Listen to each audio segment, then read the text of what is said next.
ಎಷ್ಟು ಜನಕ್ಕೆ ಅರ್ಥ ಆಗಿದೆ ಅವ್ರು ಮಾತ್ರ ಎದ್ದು ನಿಂತ್ಕೊಳ್ಳಿ. ಎಲ್ರಿಗೂ ಅರ್ಥ ಆಗ್ಯದ? ನಿನಗೂ ಅರ್ಥ ಆಗ್ಯದ? Very good, very good. ಎಷ್ಟು ಜನಕ್ಕೆ ಅರ್ಥ ಆಗಿದೆ? ಕೈ ಎತ್ತಿ, ಕೈ ಎತ್ತಿ. ನಾ ಹೇಳ್ದಂಗೆ ಹೇಳಬೇಕು. ಮತ್ತೆ ಭೇಟಿ ಆಗೋಣ ಬೇಡವಾ?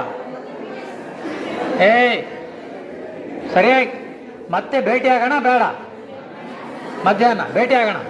ಆ ಮತ್ತೆ ಭೇಟಿ ಆಗೋಣ ಅನ್ನೋಕ್ಕೆ ಇಂಗ್ಲೀಷಲ್ಲಿ ಸಿ ಯು ಅಂತಾರೆ. ಏನಂತಾರೆ? ಕನ್ನಡದಲ್ಲಿ ಮತ್ತೆ ಭೇಟಿ ಆಗೋಣ. ಹಿಂದಿ ಮೇ ಫಿರ್ ಮಿಲೆಂಗೆ ಹೇಳಿ.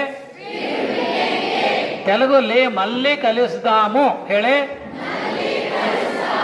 ಕೈ ಎತ್ರಿ, ಕೈಯ ಎತ್ತಿಲ್ಲ. ತಮಿಳಲ್ಲಿ ಮೀಂಡುಂ ಸಂದೀಪಂ. ಮರಾಠಿನಲ್ಲಿ ಅಣಿ ಭೇಟುಯ. ಕೈ ಸರಿಯಾಗತ್ತೆ. ಈ ಮರಾಠಿ ಎರಡವ. ಒಂದು ಮುಂಬೈ ಪಕ್ಕ ಪುಣೆ, ಪುಣೆ ಮರಾಠಿ, ಪೂನಾ ಮರಾಠಿಯಲ್ಲಿ ಅಣಿ ಭೇಟೆಯ ಅಂತಾರೆ. ಇನ್ನೊಂದು ಶೊಲ್ಲಾಪುರ ಅಂತದ. ಇಲ್ಲಿ ಶೊಲ್ಲಾಪುರ ಪಕ್ಕ ಮರಾಠಿ, ಛತ್ರಪತಿ ಶಿವಾಜಿ ಮಹಾರಾಜ್ ಮರಾಠಿ. ಅಲ್ಲಿ ಅಜುನ್ ಏಕ್ದಾಮ್ ಮಿಲ್ತಾ ಅಂತಾರೆ. ಏನಂತಾರ? ಅಜುನ್ ಏಕ್ದಾಮ್ ಮಿಲ್ತಾ. ಹಂಗೆ ಸಂಸ್ಕೃತ ಅಂತ ಒಂದು ಭಾಷೆ ಇದೆ. ಕೇಳಿದರೆ ಎಷ್ಟು ಜನ ಕೇಳಿದಿರಿ?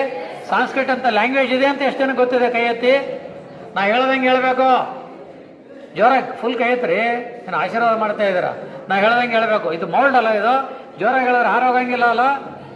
ಹೇಳ್ತೀರಾ? ನಾ ಹೇಳ್ದಂಗೆ ಹೇಳ್ಬೇಕು. ಪುನರ್ ಮಿಲಾಮಹ ಸ್ಯಾನ್ನಹ ಪುನರ್ದರ್ಶನಂ. ಅದರ ಮೀನಿಂಗ್ ಭಾಳ ಅದ. ಅದನ್ನು ಸಂಜೆ ಮುಂದೆ ಹೇಳ್ಕೊಡ್ತೀನಿ. All the best. Good luck. Thank you for your patient listening. Good luck, good luck.